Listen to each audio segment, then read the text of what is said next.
Welcome to the Left of Str8 Show. Sit back, grab your favorite beverage, and let's start talking. Alrighty, guys, we are back. It is time for another 5 questions with today my very special guest, Mr. Kyle Turner. He is a author and writer of some great magazine pieces, and his newest book is called The Queer Film Guide, 100 Great Films That Tell LGBTQIA Stories, out from Smith Street Books and Rizzoli on May 16th. There you go. Fantastic book. I can't recommend it high enough.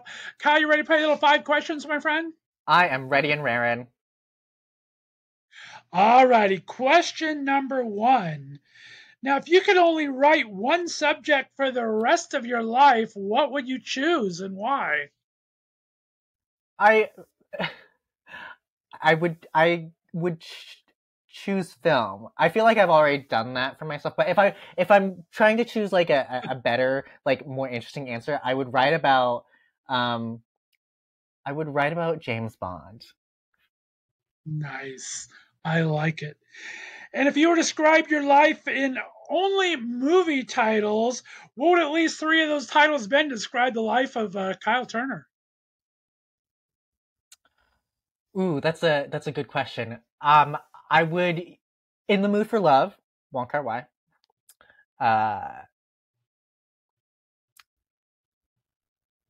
Bringing Up Baby, because I'm baby. I'm child. And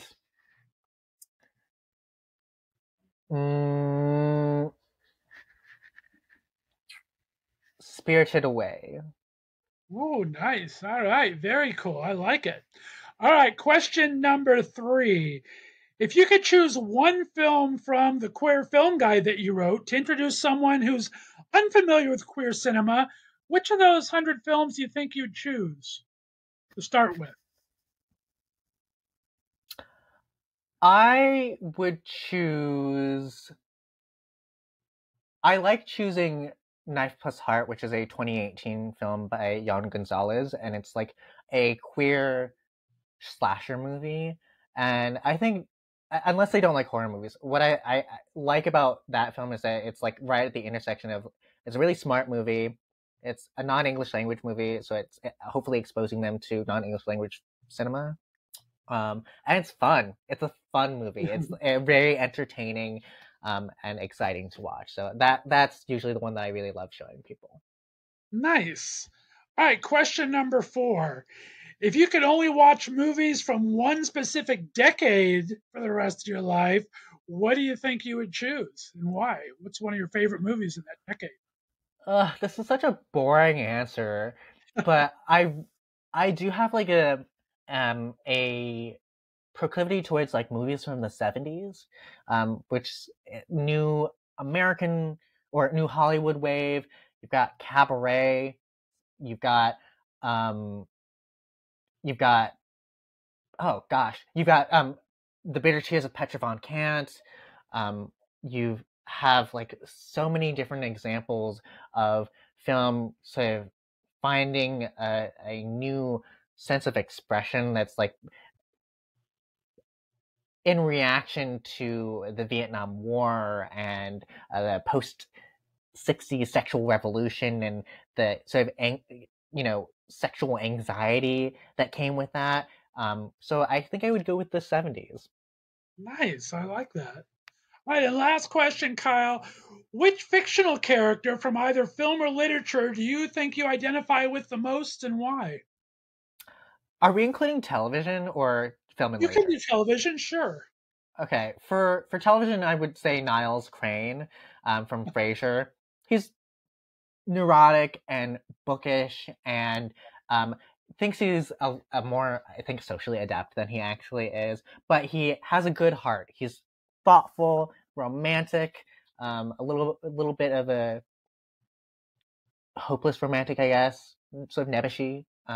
So I've always identified with Niles Crane, played by David Hyde Pierce on Frasier for a long time. I also have like similar speech patterns to him sometimes, where I'll use some sort of antiquated word choice in the midst of something that sounds more colloquial or modern. I remember I was at dinner with a friend recently, and I was like, I'll get these. I was getting the check, and I was like, I'll get this check to you post haste. And it's like, who says that? No one says that. I love that. That is fantastic. Well, Kyle Turner, you made it through 5 questions. Thank you so much, guys. If you missed my full interview all about Kyle's new book and his writing career, be sure to check the link down below. It was a fascinating talk. We had a lot of fun. And Kyle, let everyone know where they can find you on social media. They can find me on Twitter, Instagram, and Letterboxd at Tyle Kerner, at Tyle Kerner, TYLEKURNER. It's just a spoonerism of my name because I'm very creative. And you can find me writing on the internet at GQW Magazine and the New York Times and at tylekerner.com.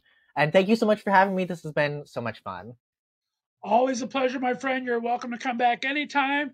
Thanks so much for playing 5 questions. Guys, this was with Kyle Turner. We'll be back with another episode next Tuesday.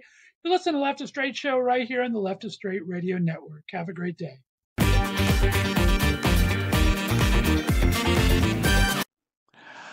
Alrighty, guys, we are back for another episode of 5 Questions with today. I'm very excited to have back Mr. Joe Federico. He's an amazing author and social media whiz kid here. If you missed our interview, be sure to look at the link below here. Check us out. We had a great chat last week about the books he wrote and a little bit about his business. Joe, welcome back to Left of Str8 Show. You ready to play 5 questions? Scott, I am so ready. Let's do this. Absolutely. All right, here we go. A little fun, a little crazy. Let's get to it. Question number 1 for you. You are in content marketing and social media. We've had Elon Musk purchase Twitter, and in a lot of people's opinions, including mine, kind of make it go a little crazy. If you were able to buy any social media out there, which would you purchase, and what would be one of the first couple of changes you'd make? I would purchase Instagram. I would probably get rid of all influencer marketing and have everybody go through a mandatory fun and free training on how to become your own personal brand on the platform is what I would do. That is amazing. I love that, and we all need that. Very, very cool. All right, number 2. You are a published author. We talked about that. You have 2 books out and you're working on your 3rd. If you were able to have drinks or coffee with any 3 authors, living or dead, from any genre, what 3 authors would you invite to such coffee or beverages, and what would be your drink of choice there? That's very difficult, Scott. I would probably say Edgar Allan Poe, number 1. I would also probably invite Anne Rice. She passed after I came back from New Orleans in 2021, winter 2021. I'd bring her back for one night of cocktails to pick her brain of her prose and her writing. And probably her son, Christopher Rice, who I have the biggest girl crush on. I've worked with in the past. He's gorgeous, and he's actually my first influence in writing my first book. And I would have probably French 75s are my absolute favorite cocktail right from New Orleans. So. I've never heard of that. What is a French 75? You know, I'm embarrassed to say I don't really know what's in it because I drink a lot of them when I'm down there. But it's definitely champagne based with a lemon twist. I can tell you that. Nice. So, I like it. Yep. And it actually came to be in, I believe, the 1850s. So it's a pretty old cocktail down south. Nice. Yeah. I love that. Christopher Rice is a good guy to have a crush on, I'm telling you. He really is. And he's a sweetheart too in real life. He's a very big inspiration in many ways. That's very cool. All right, question number 3. Here we go. As a horror author, do you have any personal rituals or superstitions that you follow in your personal life, and any while writing or before releasing a book? I didn't up until releasing the 2nd book last summer. That was The Origins, the 2nd in the series. I actually contacted a voodoo practitioner, priestess in New Orleans, to make sure that the release of the book and the book signing in Myrtle Beach was actually kosher and blessed. So that will be a ritual going forward, right from New Orleans to Myrtle Beach and to my heart. So I love that. That is amazing. Yeah. Very, very cool. All right. This is a little crazy one. Question number 4. If you could transform into any horror or supernatural creature for a day, who would you choose to transform into, and what would you do? What would you do during that time? Only because I'm so tired and I do so much, not complaining. This is the life that I chose for myself and I want it all. But I would transform into a vampire and I'd probably sleep and catch up on my sleep, to be perfectly honest. I would. I would. Like, desperately. Yeah. I like it. Don't we all need a little more of that? Very, Yeah. very good. Okay. All right. And question number 5, because I need a tour guide myself. You have this affinity for New Orleans. We talked about in our interview. Your books are set there. You love to travel there. If you were to take someone there for the first time, what would be 3 places you would take them to that might not be on the regular tour maps? I would take them probably to the Court of Two Sisters for brunch. It's a jazz brunch, which is an amazing experience. It's Nice. affordable. You can get all the New Orleans flavor and try everything at a decent price, which is not on most, tour guides' lists. I would take them to Two Jacques Bar and Restaurant, where you can get the original Hurricane, not the one from Pat O'Brien's, which I would also recommend, but I would do a taste test. So I would do that, number 2. And I would probably take them to Pirates Alley, the old absinthe house, and try an absinthe-based cocktail. You need to do that at least once while Nice. you're in New Orleans. Yeah. Very, very cool. Well, there you go, Mr. Joe Federico. You made it through 5 questions. Sure did. Woohoo! All right, let everyone know where they can find these 2 marvelous books of yours and where they can follow you on social media if they wish. Sure. So the hard copies are available. I'm working on my website, guys. I promise coming soon. But you can order the books, signed copies from me directly. Just pay for the books and the shipping and handling by calling me directly, 973-289-3517, or you can go to smashwords.com, type in Voodoo Juice or Origins Cody's Story. They're available. Voodoo Juice is available for free on all e-readers. And also, my second book is available for $3.99 on Smashwords, all e-readers, and also barnesandnoble.com.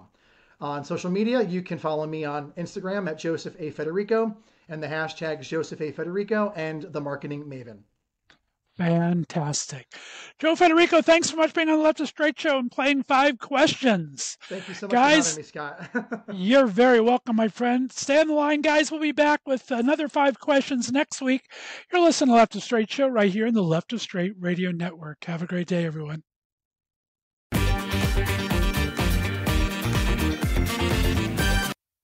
Alrighty, guys, we are back. It is time for another segment of 5 Questions With. Today, I'm so excited to have Mr. Byron Lane, author, journalist. He's done it all, web series creator.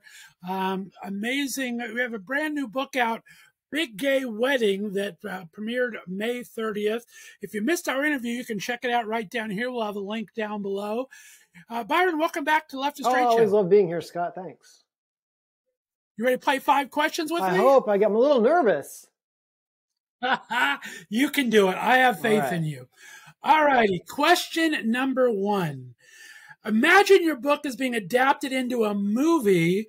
Which scene would you be most excited to see come to life on the big screen, and who do you see playing the leads? Wow, that's such a great question. Well, the main character is Chrissy Durang, and she's a tough farmer mom. So I think of people like, everyone's going to say Meryl Streep for their mom.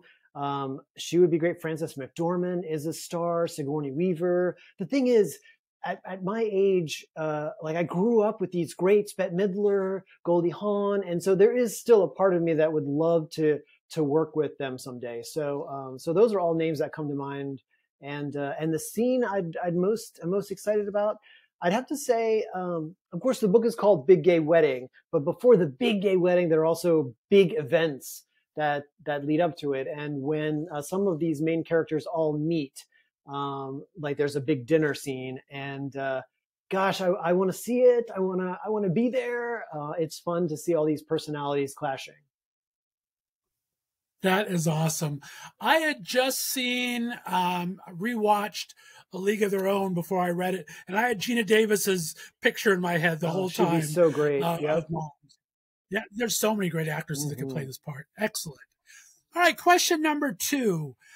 How would you describe your writing process using just 3 emojis? Oh, well, the fire emoji, because I'm writing fast.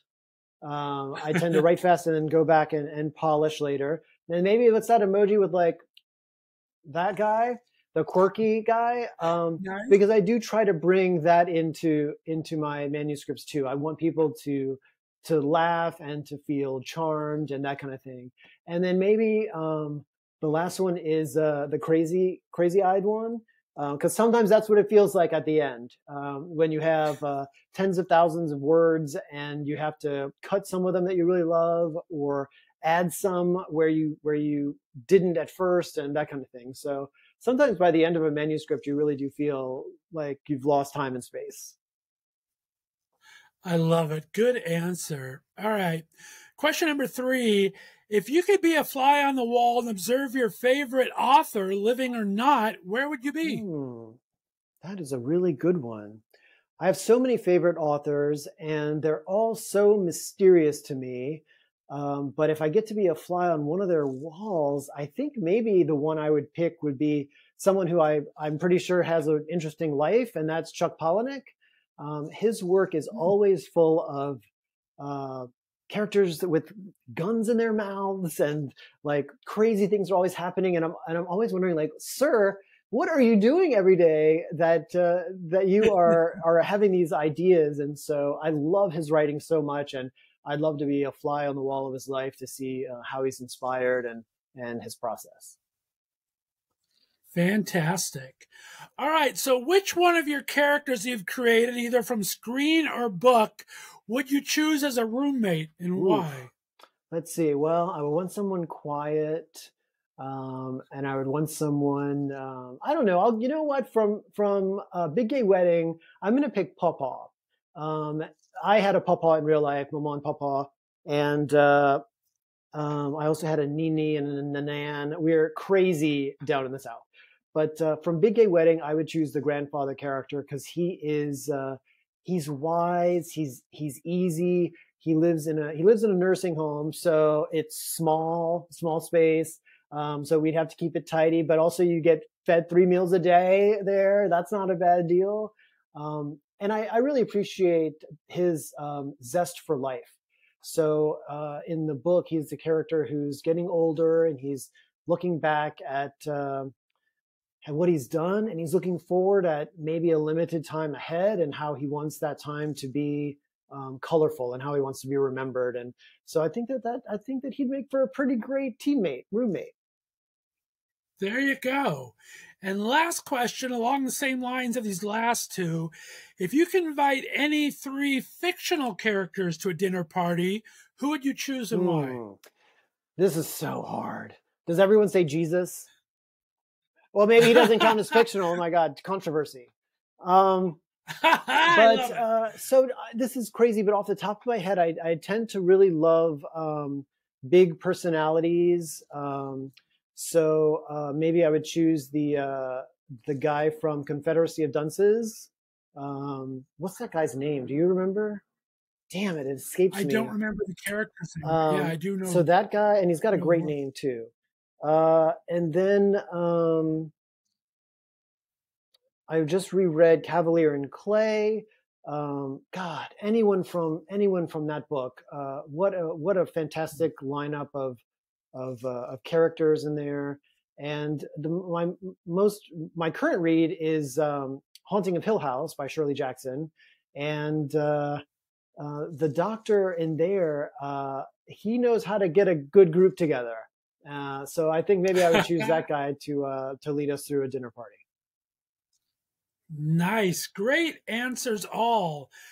Byron Lane, thanks for playing 5 questions. The book is Big Gay Wedding, came out May 30th. Again, listen to our interview if you haven't. Go ahead and get a copy if you have not pre-ordered already. Byron, let everyone know where they can find you on your website to find some of your other amazing projects. Cool. And where they could best find a Big Gay Cool. Wedding. So Big Gay Wedding is available wherever books are sold. If you can find a local indie bookseller, that's a big help. The audiobook is also available wherever you get your audiobooks, and it's narrated by actor Noah Galvin, who many people know from Broadway's, it's got Dear Dear Evan Evan Hansen. Hansen. And he's also on Good Medicine and was the star of The Real O'Neills. My website is byronlane.com, and I'm also on Instagram and Twitter and all that stuff too. Very well. Thank you so much for playing, my friend. Guys, you're listening to the Left of Str8 Show right here on the Left of Str8 Radio Network.